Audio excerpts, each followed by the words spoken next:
Good morning. My name is John Patterson. Sister Butler is my sister. Um, I want to thank you guys for coming this morning. Um, at this time, we are going to ask if anyone would like to come forward and offer reflections at this time. Please do so.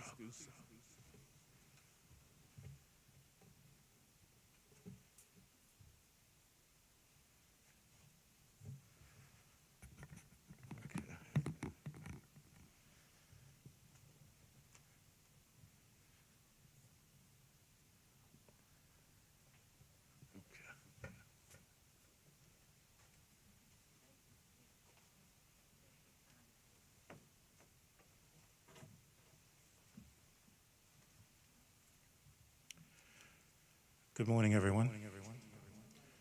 My name is Stephen Parker. Many of you here are all family.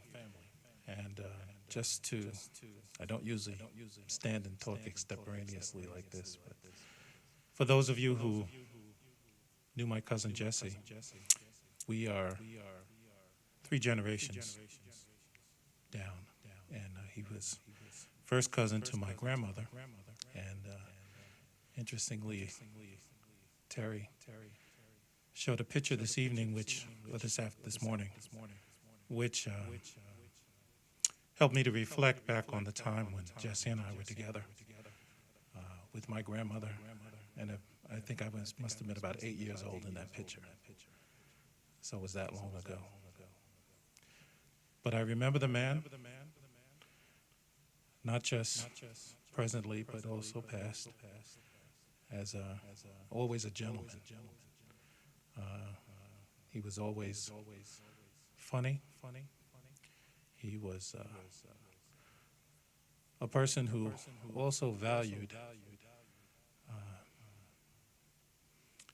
the ethics, traditional ethics, and as you can read in the obituary, that came from being very young. His father obviously instilled some of those godly qualities, godly thoughts in him. And as time went on, I was able to see those same qualities. And as he associated more with my grandmother, who was one of Jehovah's Witnesses, which I and my family are as well, some of those things rubbed off on Jesse too, probably reminded him of the things he was taught as a young man. And as time went on, he began to embrace those things. And we became even closer in our relationship due to the fact that he had changed his thinking, changed his actions, and started living a life that was in harmony with Bible principles and teachings. And that made him a better man, the man we see today. A man that I respect, a man that I love deeply, and have missed and will miss, but hope to see again in the very near future.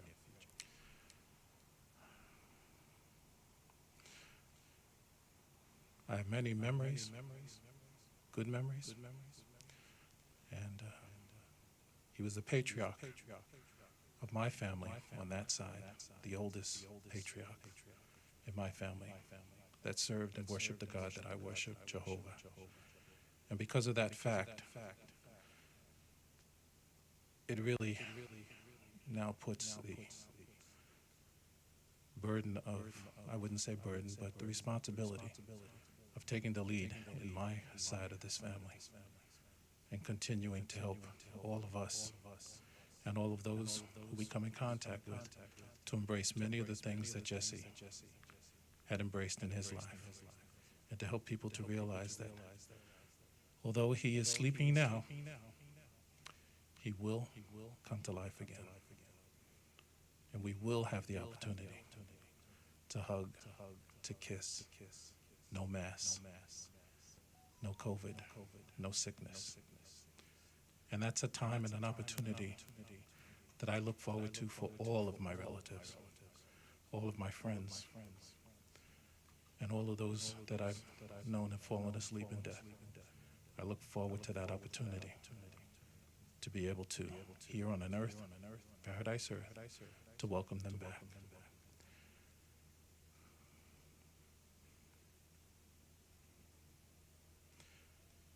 We should all reflect on the importance of life, and no matter how long we live, nobody has a stamp as to when they want to pass. Neither did Jesse. So we should take stock in what we do with our lives today and reflect. Can we say that we've had a fulfilling life, a life that we all have regrets, but regrets that perhaps we can put into pass and we can even rectify by living our lives the way Jesse may have lived his life in his final years. Thank you for listening.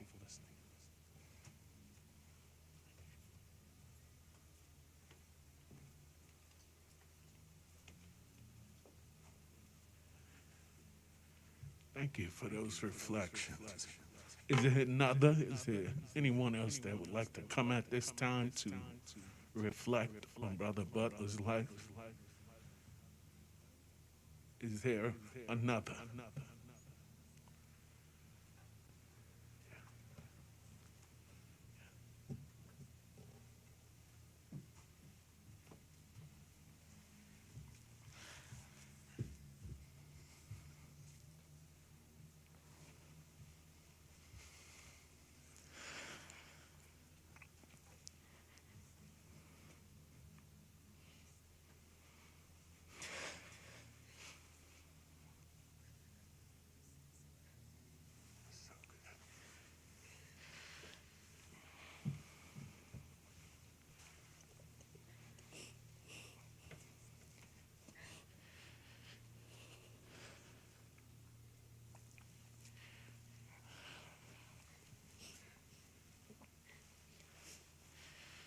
You know, my dad,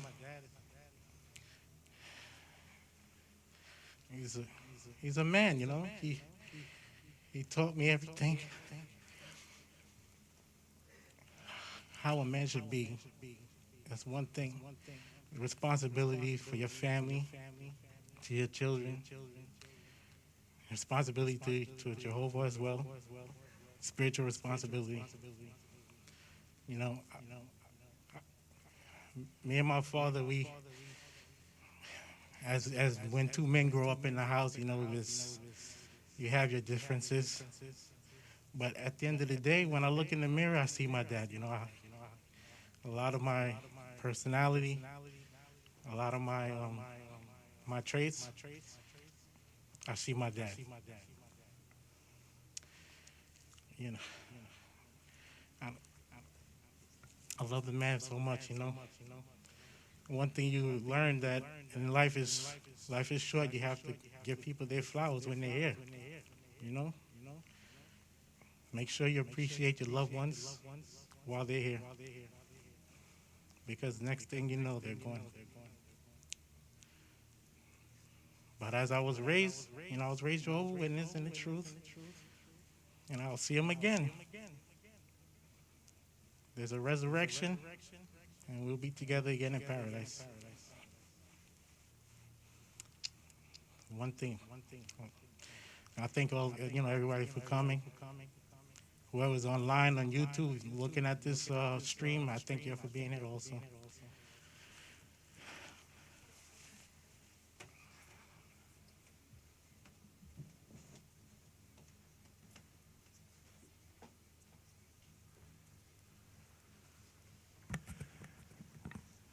Is there another? At this time, we're asking anyone that would like to offer a reflection on Brother Butler.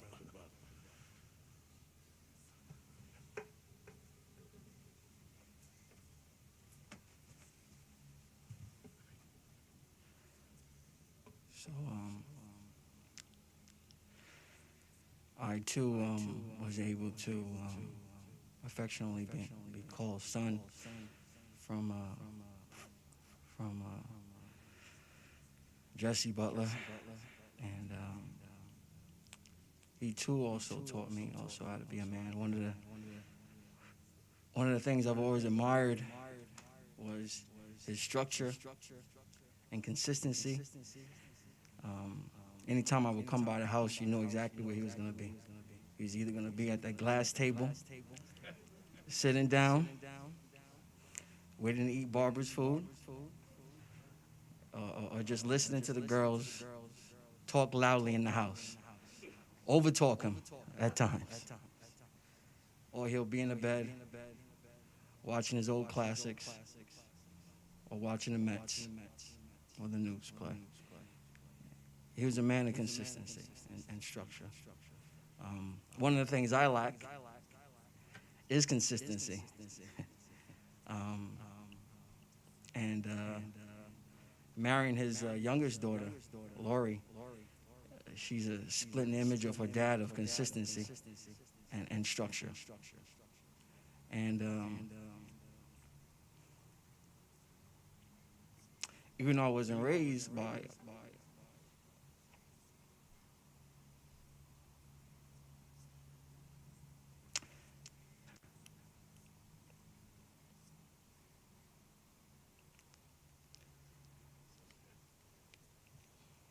even though I wasn't raised by Jesse, but the extension of him came through his daughter, and has made me a better man. Because even though I tried, we just talked about it last night, and I said, no, I can't replace your dad. But one of the ways I can improve is by being more consistent, having more structure in my life. You know, one of the things that, as you read in obituary, every Monday night, they have family worship. And if I don't have family worship in my house every night, or every week, sorry, I'm going to hear from Lori. You know, my daddy made sure that on Monday nights we have family worship. Why don't we have that? And it's a battle because, you know, I'm an honest person, and those are one of the things that I'm trying to continue to work on. But again, I have his daughter, his baby daughter, his little princess, and so we still have an extension of him here. And so, you know, I appreciate that. And like I said, I appreciate my time spent with him. And we will always have spiritual conversations, always have spiritual conversations. And he enlightened me as far as his wisdom and thinking in his years of life, as well as also being a family man. And so I will forever be indebted to that. And, you know, as Steve Parker mentioned, you know, I'll do my best to step in. And again, there's no way I can replace at all. I'm not trying to do that at all. But, you know, I'll do my best to make sure that the structure and consistency that he laid, that foundation, that it stays within the Butler family. And just the class that I admired from just being a part of the Butler family. And like I said, I'll do everything possible to just make sure that continues. And as Kevin mentioned, we look forward to seeing Dad again in the resurrection in paradise.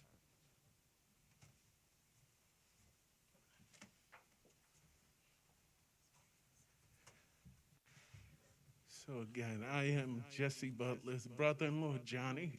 Just want to offer my reflections too. Um, so I remember Brother Butler before he came to the truth, you know, and I remember him as always being a smooth guy, always had a nice car, and he always did a nice two-step. He had a little two-step with him.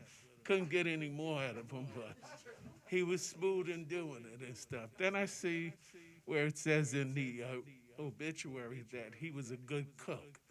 Well, I was reflecting. I said, I don't ever recall tasting any of his food, so I missed the whole segment of his life there.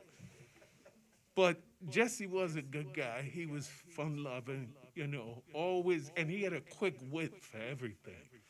He was quick witted. He always had a response to things. And like Cedric said, I remember coming to my sister's house, and he would always have counsel for you. He would always have something to say to you about how you should be living and stuff. And I knew at the time what he was saying was correct, even though I may have not been living the way I should have been, but I knew in my heart what he was saying was truth. And so I never took, any type of feelings towards that. I just took it and absorbed it and stuff. And I have hope too to see him in God's kingdom. Jesse was a good man. I remember the first time I met him, I said, wow, he's a little older here. It's like, I was kind of concerned. I was like, okay, It was kind of awkward, but, you can't tell people who they should love. So, but I can't say that I didn't have that thought. It's like, okay, there's a clear difference here, but Jesse was a very approachable guy. He had a lot of knowledge about a lot of different things, and I'm gonna miss him too. He was my brother-in-law. He always, welcomed you into his house, made you feel, that like somebody. He treated you with respect, and I appreciate him for that. And I had gone through some difficult times in my life, but at no point did I ever feel like, he didn't value me as a human being, and I'm grateful for that. Yeah, these are tough times when someone passes on, and it's tough for the family. I love my nieces and my nephew. You know, we don't get to share as much time, but I want you to know that I love you guys, and I support you in everything you do. Um, but you heard enough from me, so I'm gonna ask. At this time, we're asking if anybody else has a reflection on Brother Butler. You can come forward at this time. Is there another? Okay, now. Don't rush up here. Now. Come on. Yeah. All right.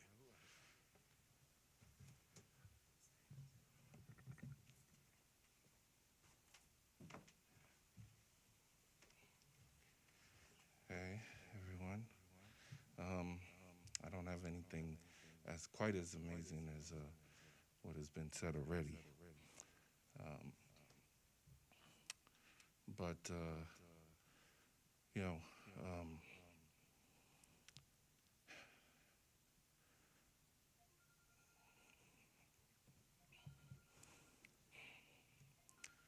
my, it's funny, not the best time to say this, but I don't have the greatest of memories just in general in life. Nothing with in comparison to just Uncle Jesse, but just in general.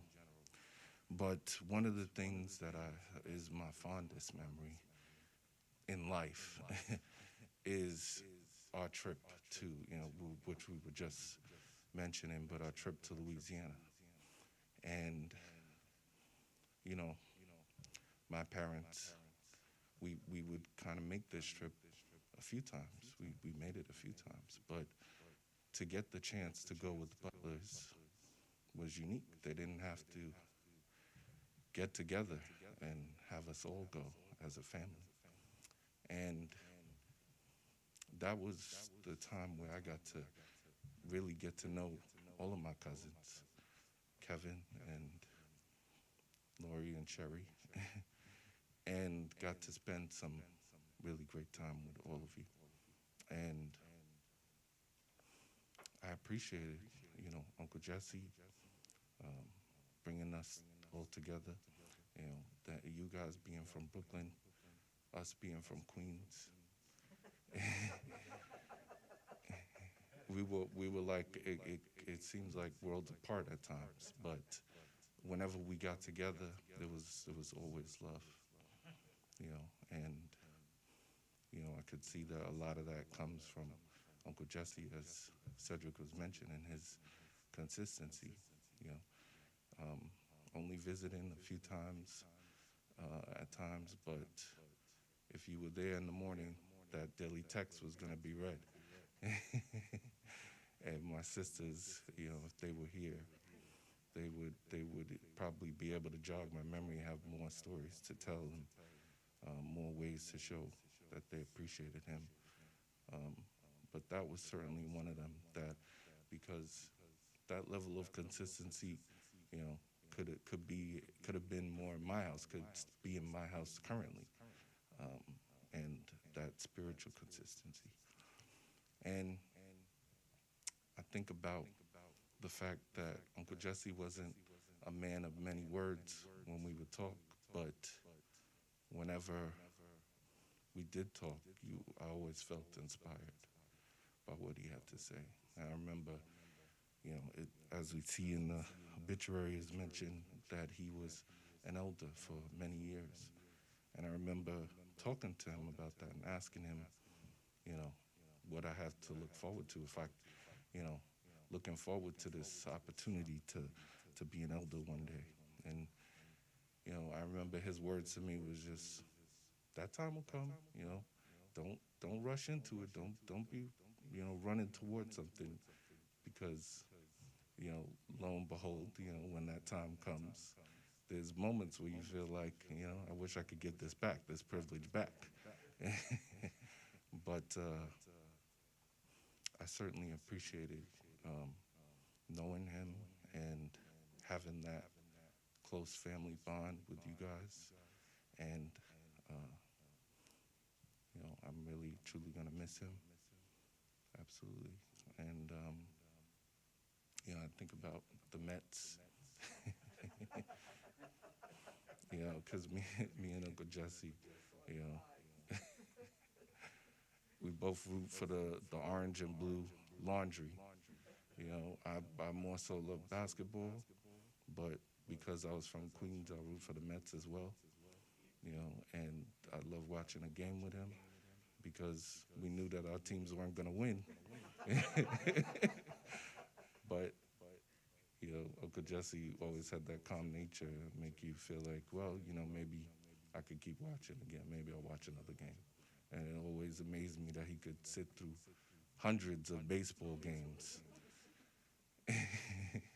and still be able to keep doing that. So, you know, I truly have fond memories, some fond memories of being with you guys, and just really appreciate that we were able to stick together, because we're so far apart in terms of when we think about what is the how second cousins, and I was referring to my dad and Uncle Jesse's relationship, that he's your uncle, but I was like, oh right, he's a cousin. Um, but we were close, and that's a wonderful thing. And hopefully, as was mentioned, this can bring us all closer, and give us opportunity to reflect on our own lives, and as well improve, as Uncle Jesse did from time throughout his life. Thank you.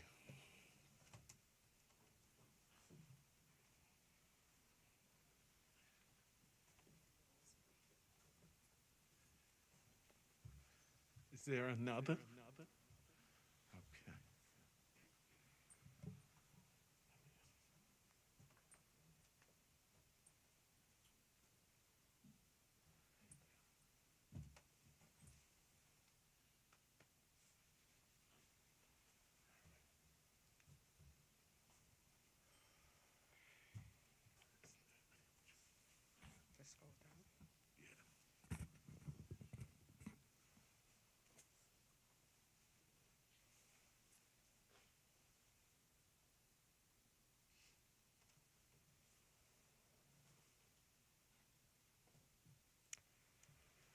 Good morning, everybody.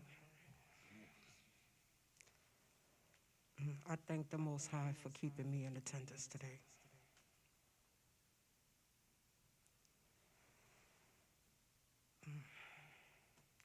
I'm Kimberly Butler,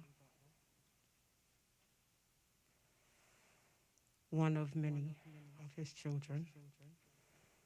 At one time, I thought I was the oldest, but later I would come to find out that there was many more of us.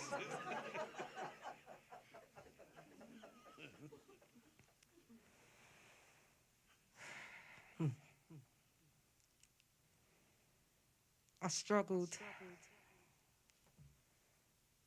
these past couple of weeks. It's been really hard for me. And for some who know my journey with my dad, I've been struggling for some time.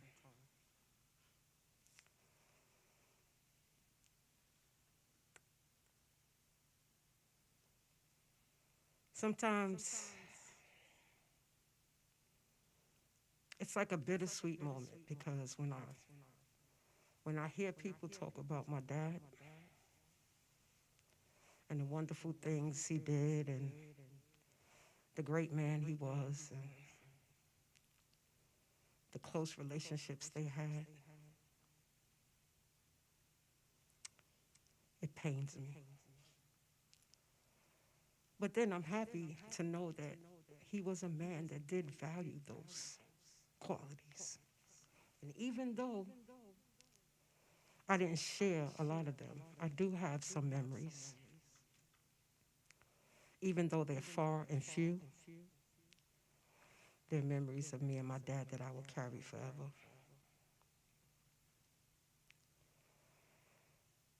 And in the later years,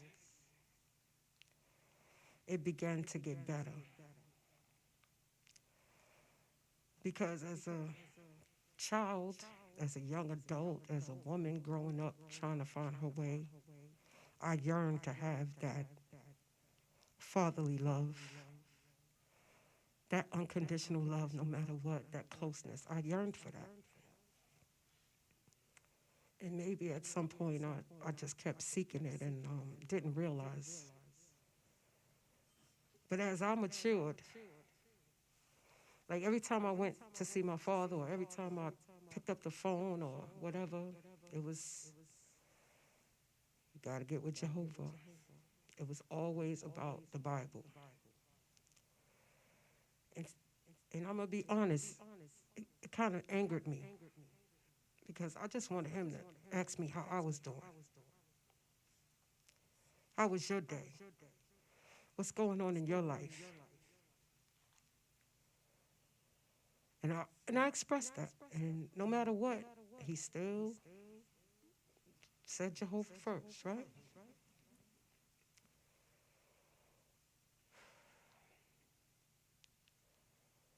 And as time went on,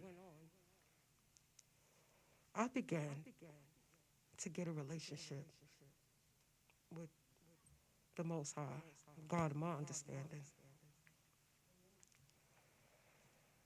And in my understanding and starting to read the Bible and surrendering my life and accepting his call, I knew that I had to have forgiveness if I was about to take this journey. I needed to have forgiveness, not just forgiveness for anyone who I felt wronged me, anybody I had wronged, or any part that I didn't play. Or could I have done things better? Yes, I could have. But could I have showed up more? Yes, I could have. And sometimes we expect the other person to do it more, or things like that. And so I began to reach out more and began to connect more with him.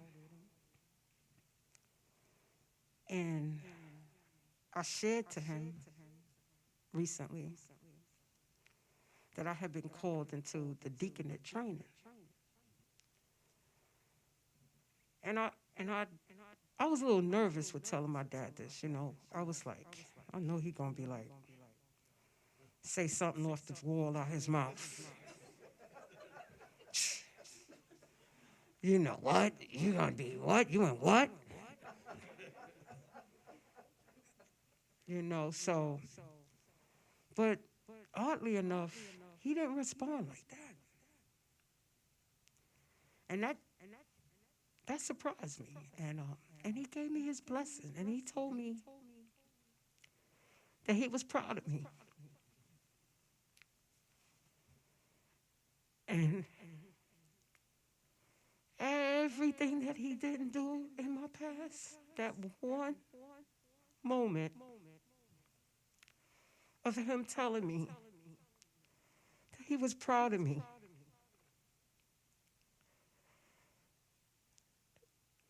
it had such a profound impact on my life that you could not imagine. Because I didn't hear those words a lot.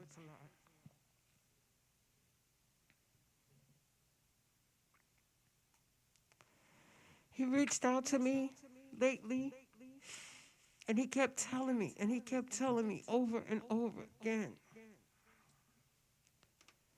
I just want you to know that I love you. And no matter what, I love you.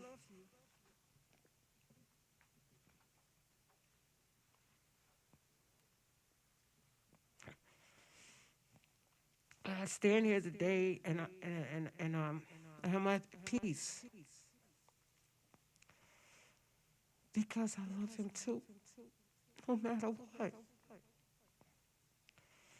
We make decisions in our lives as parents, and we have children, and sometimes as parents, we decide to take our own journey, and our children are still our responsibility, and we still have to be responsible to know that our children are loved. And and there's a gentleman who stood here and said he's a cousin. I have no idea. And to all my sisters and brothers who are watching on Zoom who couldn't make it today, I love you. And it's sad that it has to take someone to leave for me to know that I have family, that I got family. Like what? Where were all these people? Where did it come from? Why I never knew them.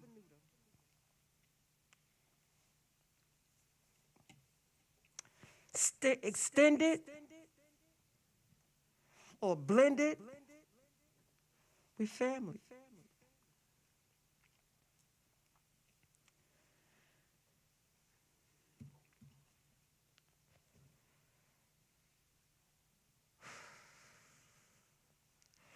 I thank my pastor, who I know is watching, my church family, who I know is watching, who is supporting me, because they carried me through these weeks, and I love them endlessly.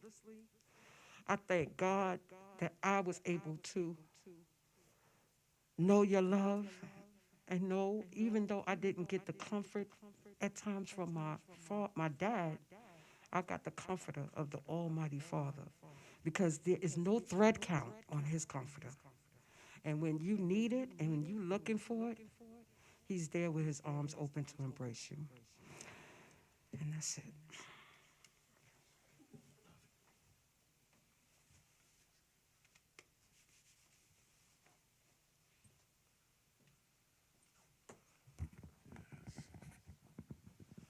Family.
there another? At this time, we're reflecting on the life of Brother Jesse Butler. Is there another? Now is the time to come.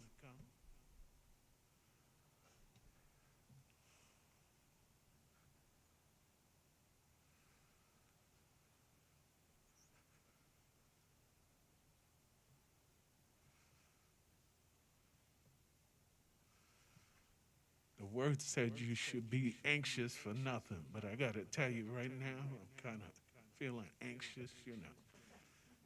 Yeah, yeah.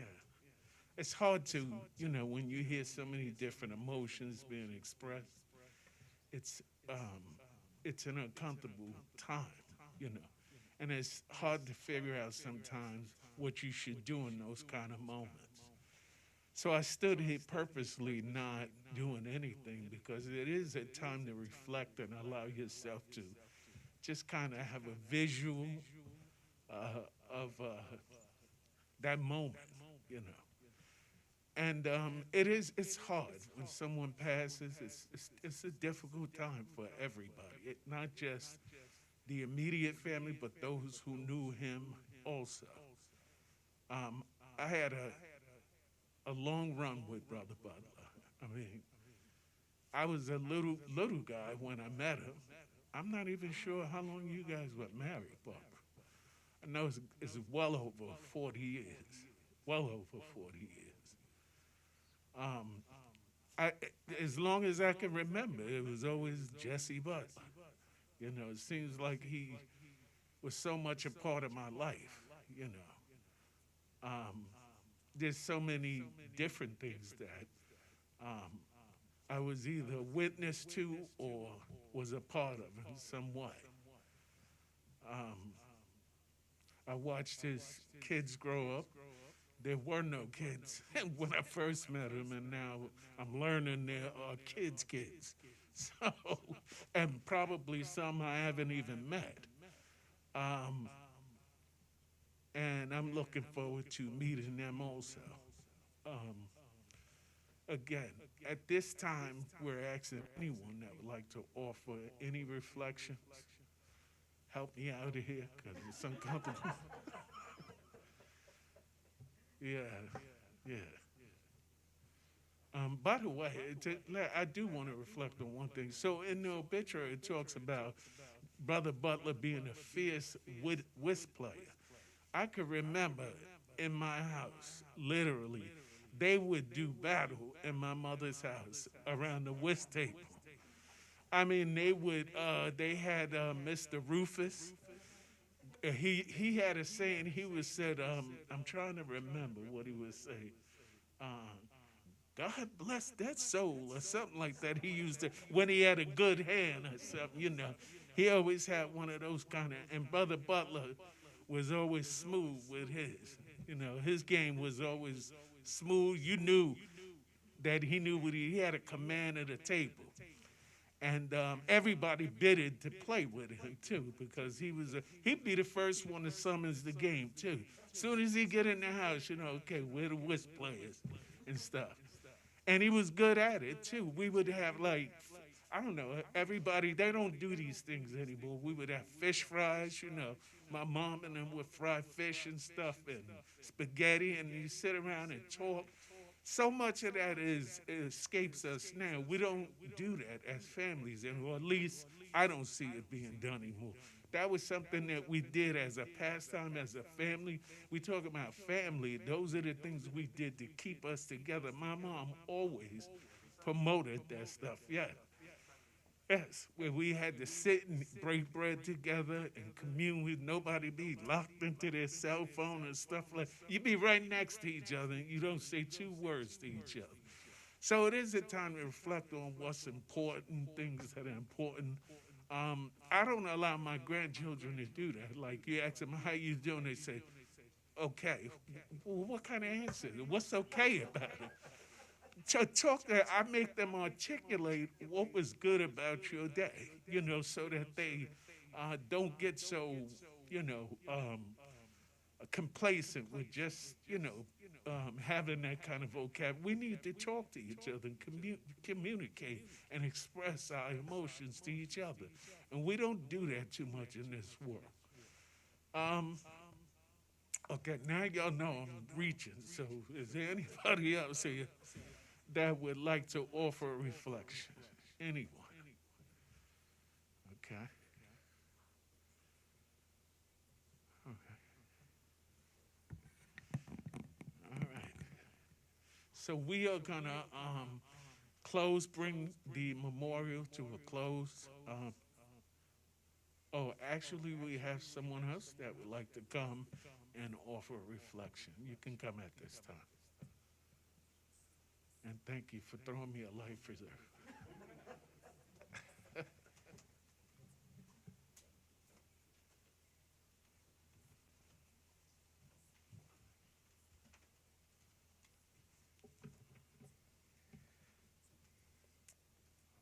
Just want to take this opportunity to first thank the family for allowing us to be here together at this time, and to offer my condolences on behalf of me and my wife, Karen, to the family.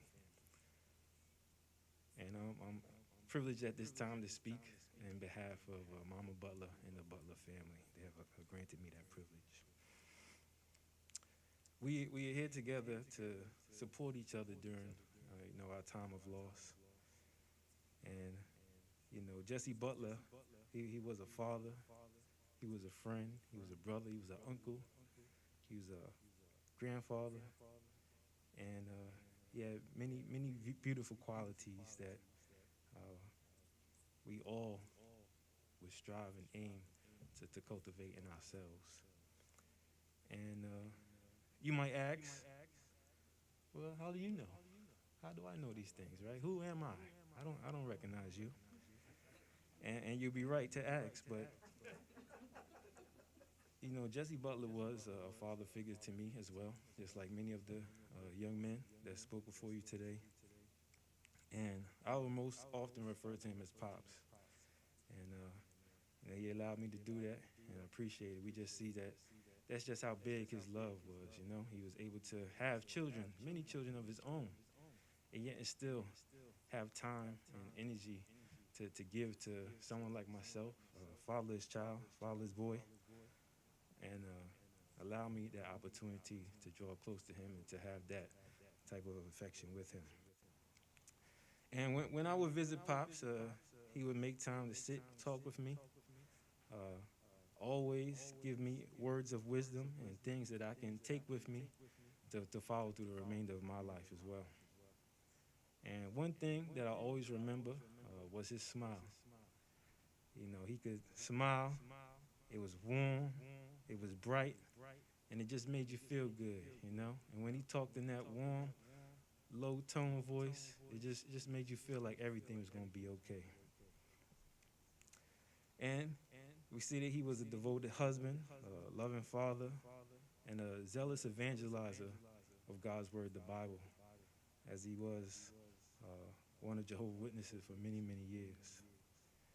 And even though we have so much to celebrate and to appreciate about Jesse Butler, the pain and sadness that death and the loss of a loved one is inescapable at this time.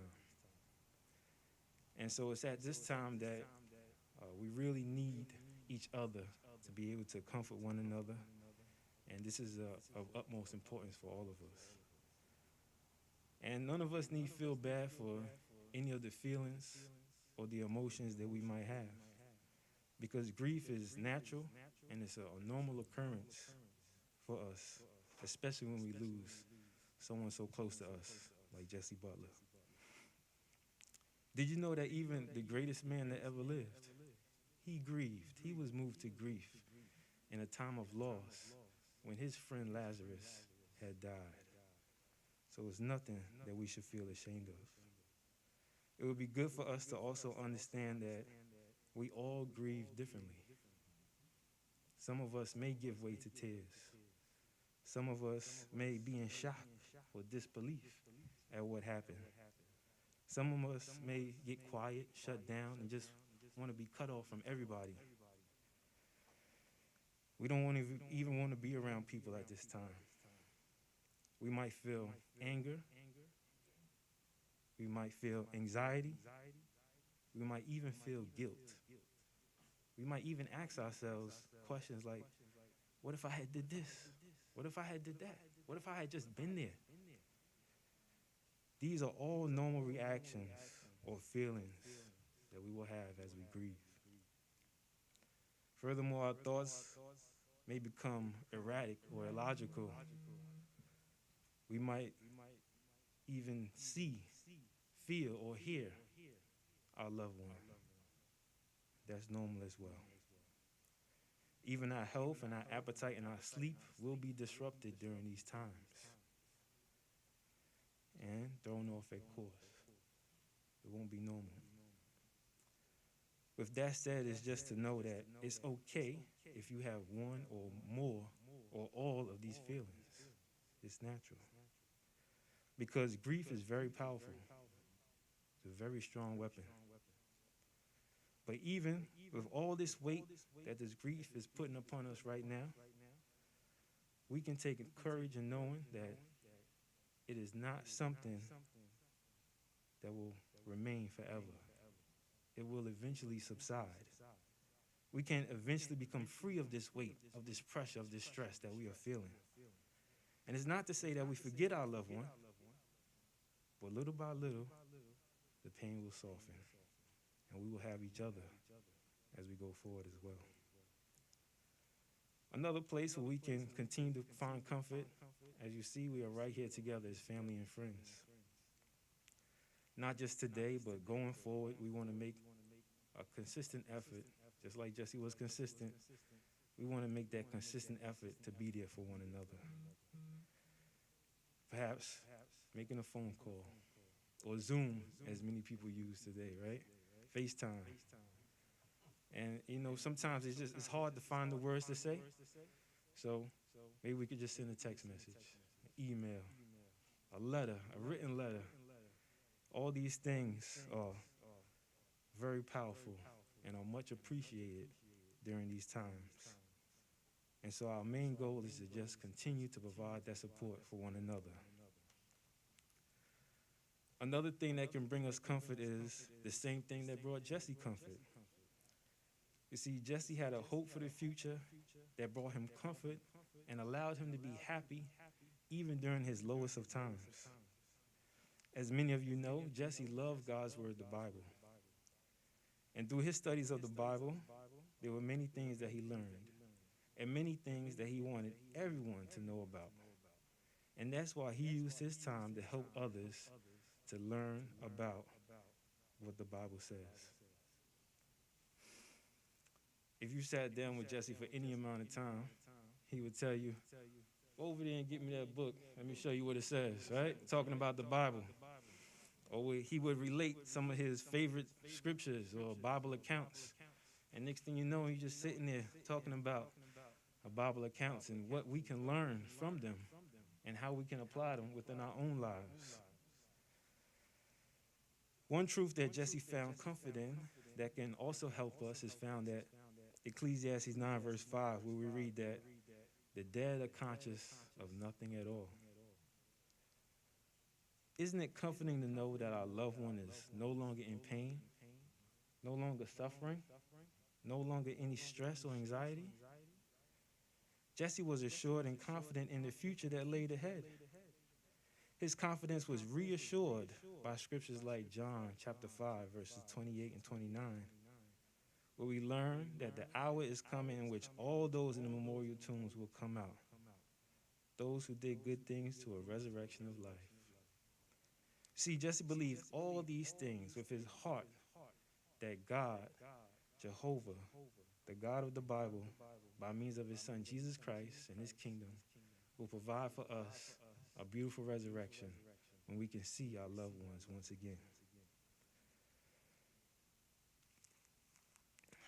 It brought Jesse joy knowing that those being brought to life will also no longer suffer the pains and stress that we deal with today. And Revelation 21:4 tells us that God himself will be with them and he will wipe out every tear from their eyes. Death will be no more, neither will mourning, nor outcry, nor pain be any more. The former things have passed away. Can you imagine being in a beautiful park-like setting, not worried about crime, not worried about violence, not worried about stress or anything that's going on? Everyone has plenty of food to eat, and you genuinely feel happy. We actually feel at peace. And then we look off into the distance, and who do you see? Oh, there's Jesse, vibrant in life, spry and young, with that fire and that zeal coming towards you. And you await the time to embrace him and to hold him close and to welcome him back. That is the hope that Jesse had, and that is the hope that we can all have. These are some beautiful promises that kept a smile on Jesse's face. And these are the same promises that Jesse will want all of us to remember. We can take time to learn more about what Jesse believed by visiting, and you're all invited to go to the website jw.org. And this is a tool that Jesse used to help others to come to appreciate what's in God's word, the Bible. And as we move forward in the coming days and weeks ahead, let us continue to show love for one another, continue to support one another, and continue to just be there to listen and to care for one another. I thank you for allowing me this opportunity. I will also ask Mama Butler, if you would like to.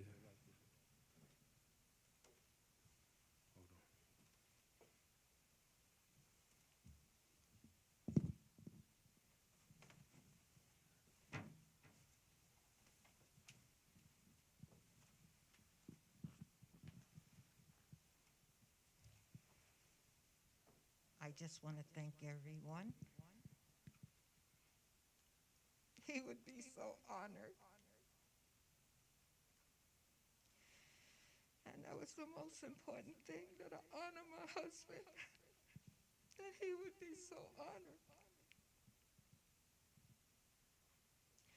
Sometimes he didn't always know how to express that he had a deep love, but it was there. And he loved me very much too. And sometimes he worried because he knew that he was aging. And I had to reassure him, I'm not going nowhere. I'm not going nowhere. So, I'd like to thank you all. And Jesse has a lot of family. He had 3 brothers, 2 sisters, and I know many of you are streaming at this time. God bless you all. Nola, hi, sweetheart. David, Heath, they kept close to their Uncle Jesse. Daryl, they would always call Uncle Jesse. They would call. And I must say, his daughters brought him great joy and comfort in his later years. Every last one of it. He tried to make up to them a lot. Sheila, hi Sheila, I know this is especially hard. Sheila would talk to him 2-3 times a week. And they talk for hours. Terry, who got to spend a lot of time with him at his time of great illness, and she made sure that he got the best. She paid attention to what was happening there in the hospital. And she used her influence she had in the hospital make sure they were taking care of her dad. And she was able to be there when I wasn't, even because of these different restrictions. He took good care of himself. He really did. And he was a great cook. But he believed in good, fresh foods and things. And that no doubt helped his health to be good. He didn't die with no cancer. He didn't die with no COVID. It's just his age. And that was hard to see. He always bounced back. He always bounced back. And this time, through Adamic Adam's sin, his body cannot overcome this time. But as everyone said, he believed in the resurrection. That's not talk. It's not heaven. He didn't believe he was going to no heaven. The earth was made for humans. So he looked forward to the new world where all the things that was meant to paradise. That's what he looked forward to, living in paradise. And please, he would want you all. Don't just shut it down. Go investigate. Make a decision, but make it an informed decision. JW.org is the website, and you can learn all these things that he loved and he believed in. So I think to his brother Joe, I know some of his children are probably on. His brother Edward, his daughter is Nola, and then you have Keith, and you have David.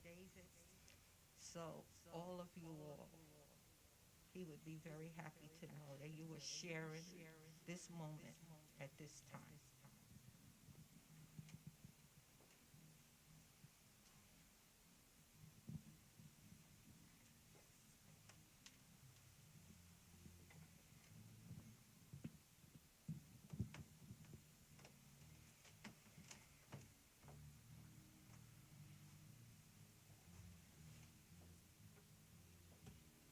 At this time, we're going to just give you a reminder about the memorial service being held on Zoom this evening.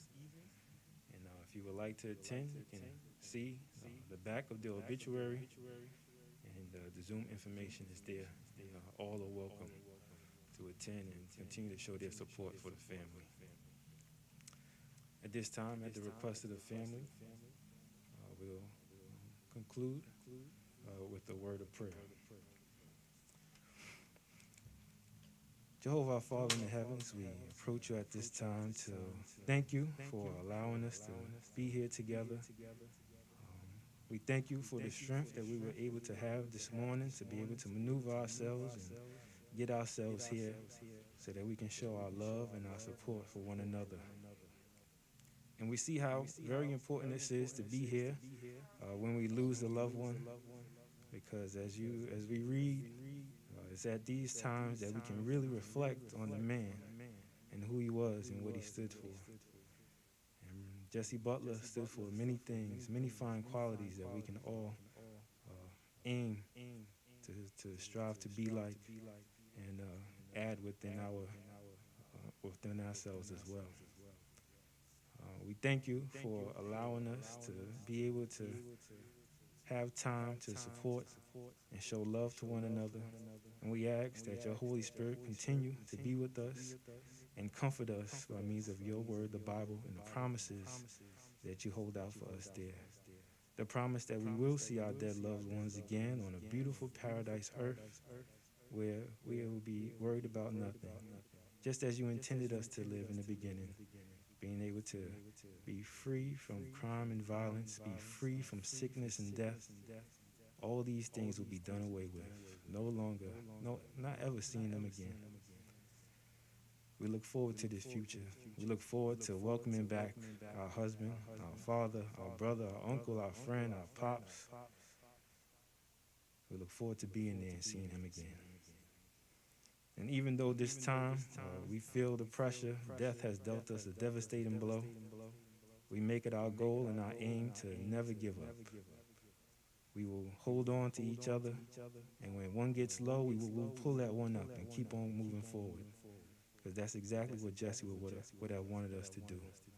To continue to communicate with one another, continue to show love to one another, and just be there to support each other all through these wicked times that we are living in.